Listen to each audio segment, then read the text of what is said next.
नमस्कार मित्रों। यूपीएससी 2025 की जो प्रारंभिक परीक्षा मई में प्रस्तावित है, उसी के संदर्भ में मैं अपने इस सोशल मीडिया प्लेटफॉर्म पर समय समय पर ज्ञानवर्धक और अनुभवजन्य सामग्रियां उपलब्ध कराता रहता हूं, क्योंकि मेरा ऐसा मानना है कि प्रारंभिक परीक्षा में कुछ थोड़ा सा सेलेक्टिव होना भी आवश्यक होता है। कुछ ऐसे ग्रे एरिया हैं जहाँ से क्वेश्चन सारे एग्जाम में रेगुलर आते हैं, चाहे वो यूपीएससी हो, चाहे पीसीएस हो, चाहे छोटे एग्जाम हो, किसी भी वनडे एग्जाम में वहाँ से क्वेश्चन आने की प्रोबेबिलिटी ज़्यादा होती है, मैक्सिमम होती है। हाँ, ये अलग है कि अगर वो एग्ज़ाम नेशनल लेवल का है तो क्वेश्चन का स्टैंडर्ड अलग होगा, अगर वो प्रोविंशियल लेवल का है तो उसका स्टैंडर्ड अलग होगा, या अगर दूसरे स्तर का है तो उसका और स्तर घट भी सकता है, फैक्चुअल हो सकता है। जहाँ तक यूपीएससी का प्रश्न है तो प्रश्न के जो आने की प्रवृत्ति है वो कॉन्सेप्ट बेस्ड ज़्यादा रहती है। किसी भी विषय वस्तु पर सैद्धांतिक पकड़ आपकी कितनी है, ये लोक सेवा आयोग, संघ लोक सेवा आयोग देखना चाहता है। उसी के साथ फैक्चुअल उसमें कुछ फैक्ट रहते हैं जो कि समय समय पर प्रश्नों में देखे गए हैं कि उस तरीके के प्रश्न आते हैं। ऐसा ही एक भारतीय राज्य व्यवस्था का ग्रे एरिया है मनी बिल, धन विधेयक। धन विधेयक से संबंधित प्रश्न अक्सर प्रारंभिक परीक्षा में देखे गए हैं, और वहीं पर एक छोटा सा आर्टिकल है 108 जो ज्वाइंट सेशन से रिलेटेड है, इसको इसमें नहीं लिया गया है।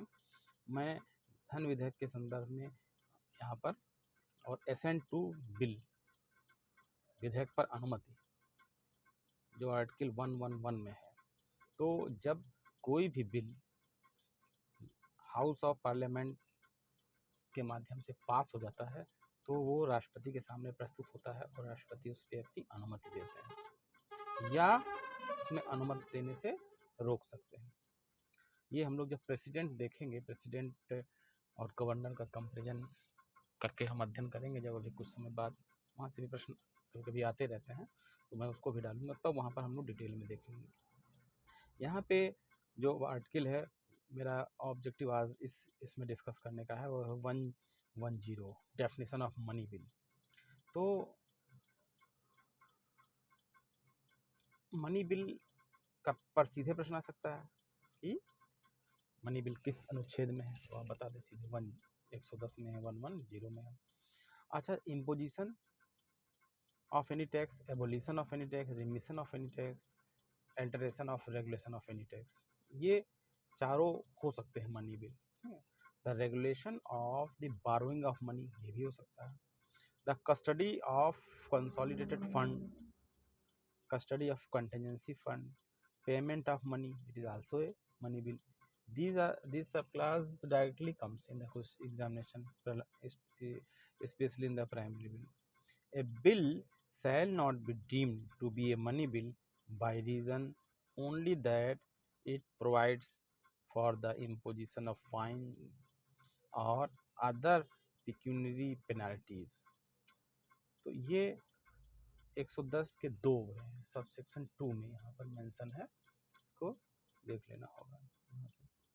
और 110 के 3 में क्या है, if any question arises whether a bill is money bill और not, the decision of speaker of house of people thereon shall be final. ये 110 3 में है, ये भी प्रश्न आ चुका है। 110 4 में क्या है, भारतीय संविधान के अनुच्छेद 110 4 में है, there shall be endorsed on every money bill when it is transmitted to the Council of State under Article 109। अगर किसी मनी बिल पे ये प्रश्न उठता है कि ये मनी बिल है कि नहीं है, तो इस पे स्पीकर ऑफ का डिसीजन फाइनल होगा। ये 110 3 में है। तो ये भारतीय संविधान का अनुच्छेद 110 जो कि धन विधेयक से संबंधित है, उसमें खास ये किसी कर का अधिरोपण, साधन, परिहार, परिवर्तन या विनियमन, भारत सरकार द्वारा धन उधार लेना भी धन विधेयक में ही आएगा। और इसके पहले अब भारतीय संविधान का अनुच्छेद 109 है, जिसमें special provision related to money bill है। A money bill shall not be introduce in the council of state. तो ये 3-4 फैक्ट हो गए कि धन विधेयक को राज्यसभा में नहीं इंट्रोड्यूस किया जाएगा, और कोई विधेयक धन विधेयक है कि नहीं है, इस पर स्पीकर का डिसीजन फाइनल होगा। 1110 भारतीय संविधान के अनुच्छेद 110 में है। After a money bill has been passed by the House of People, it shall be transmitted to the Council of State for its recommendation, and the Council of State shall, within a period of 14 days from the date of the receipt of bill, return to the bill to the House of People with its recommendation, and the House of People may thereupon either accept or reject all or any other recommendation of the Council of State. मतलब 14 दिन के अंदर ही वापस कर देगा और house of people उसको accept भी कर सकता है, उसके रिकमेंडेशन को रिजेक्ट भी कर सकता है.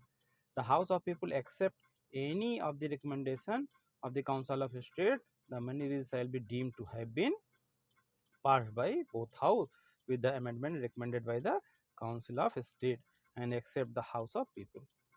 तो ये भारतीय संविधान का अनुच्छेद 109, 110, 111 ये तीनों में से क्वेश्चन आ सकते हैं, इसको डिटेल से पढ़ने की आवश्यकता है. ठीक है. If the House of People does not accept any of the recommendation of Council of State, the money bills shall be deemed to have been passed by both the house in the form in which it was accepted. A money bill passed by House of People and recommendation not people said the period 14 days deemed to be have been passed by both the houses. तो ये भारतीय संविधान का अनुच्छेद 109 और 110 ये दोनों बैरेक्ट्स पे अच्छी तरीके से पढ़ने का प्रयास करें. यहाँ से क्वेश्चन सीधे सीधे आने की संभावना बनी रहती है. और मित्रों फिर नेक्स्ट हम किसी समय और दूसरे विषय वस्तु को लेकर के आपके सामने हाजिर होंगे ग्रे एरिया को, जहाँ से प्रश्न आने की संभावना बनी रहती है.